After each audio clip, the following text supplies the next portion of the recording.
We are working some calculus problems, and we're in the section limits, and we're going to solve this limit numerically, which is pretty simple to do. Alright, let's go to the whiteboard.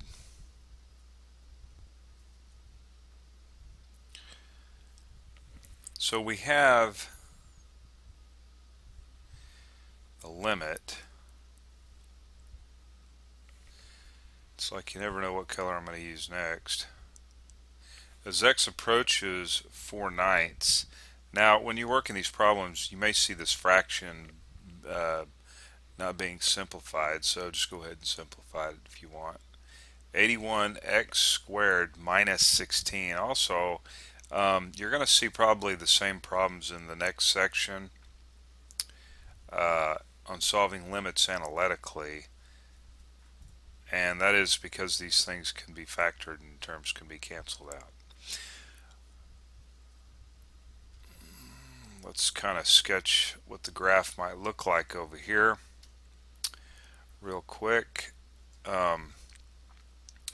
You want to factor, in this particular case, we can factor the numerator and cancel some like terms out, and that kind of gives us an idea of what the graph looks like. Alright, and I'm going to go ahead and do that.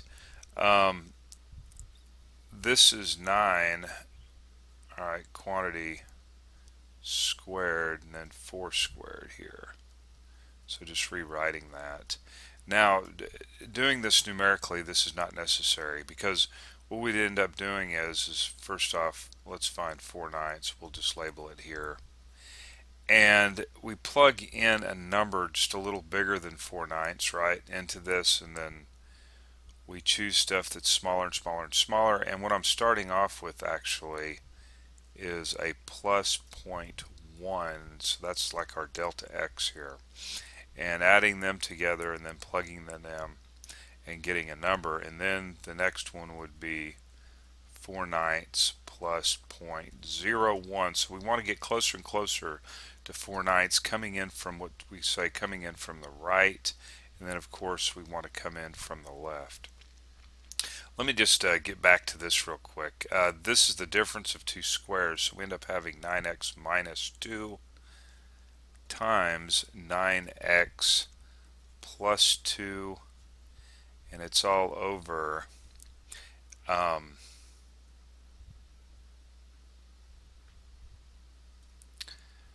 am I doing? 2. This is a 4 here. Wow. Alright. Sorry about that. I knew this stuff was supposed to cancel out, and I was like, whoa, Nelly, what's going on there? Alright, so we're going to cancel some like terms out, and we're left with 9x. This should be a plus here, plus 4. So this is a straight line, has a slope of 9, cross at 4, and we'll say it's something like that.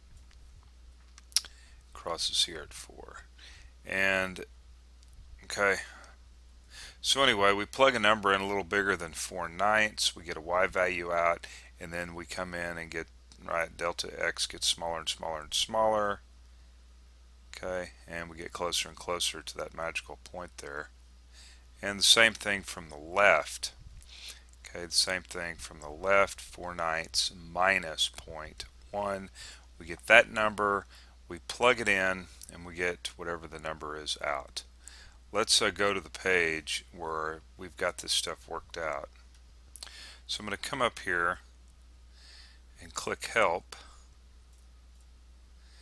Alright, so we're approaching it from the left, so we take, remember, the 4/9 minus 0.1, we get 7.1, and then 4/9 minus 0.01, and you can kind of get an idea maybe of where this thing is converging towards. And then of course then we want to come in from the right hand side, do the same thing, 0.1, 0.01, and we can kind of get an idea here of where what this limit is going to be equal to by looking at it numerically. Let's hit the answer, and of course we get 8.